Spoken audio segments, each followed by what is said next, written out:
So in essence, ancestral curses are curses that begin with a single family member and they spread through the generations, affecting or infecting, however you want to say it, the lives of future generations as well. It trickles down through the family tree, and a single curse can cause them financially to lose everything, or it could be about health, finances, social position, however the cursor intended it.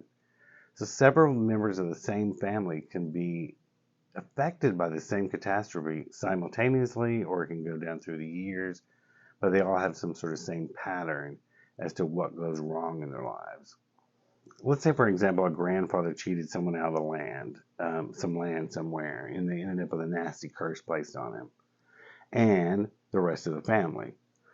That story is passed down from generation to generation as an explanation for all of the family's problems. So ancestral curses are hard to break because they're so ingrained into an entire family's belief system. It's like an outsider coming in and trying to break up a family tradition. Even though they all want this tradition gone, it has always been there. It's a part of their unique story. You would assume that if and when enough time passed, that a curse or a cursed person would fade away, or when the person who was cursed was deceased, as well as the one who cast the curse, it would all be over. Well, in my experience, that's usually true. It diminishes to some degree. The brunt of the spell begins to whittle away. But the family's belief in the spell fuels it and keeps it going. Their great grandpa has doomed them all, so they go out into the world expecting to find this misfortune and this trouble and this bad health, and they can't find jobs or they'll never own a house, whatever it is. Whatever trouble is finding them, they look for it and they expect it, so therefore they do find it. But we'll entertain the thought that the curse is genuine. So what does the family do about it? Their opinion would have nothing to do about it if it was real. So how do they get rid of it? The best thing is to come together as a family all at one time in a united battle. And what they would do is go to the, if they can, go to the grave of the person who was cursed. If they can't go to the grave, they could maybe put up their picture. And they would do a spiritual cleansing of that grave.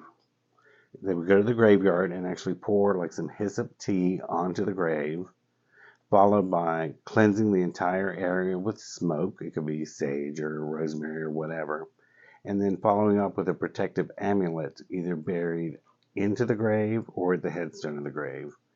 And all the people who are participating in this, all the family members should be in a big circle around the grave with locked hands, all praying together. So here they're actually going through the process of a spiritual bath, a cleansing smoke, a prayer, and then locking it down with protection in the end for the initial person who this was placed on. Is then each of them should then go home and do their own cleansing. They should each do a cleansing bath on themselves and their own family members within their house, cleanse the entire house. We'll also lock it down with some sort of protection. And everyone in the family should agree that, listen, when we leave this graveyard, we're all going to go do this at the same time so that no one is left, we will say, spiritually dirty. Everyone's going to be cleansed at the same time so we can break this at one time. And then what I would do is the next day plan a family outing where all of these family members come together in something celebratory, like a family reunion or some sort of event, a picnic, something, whatever. Something that has a better memory to it. And they need to all accept that this curse is gone and they're all going to move forward from this point.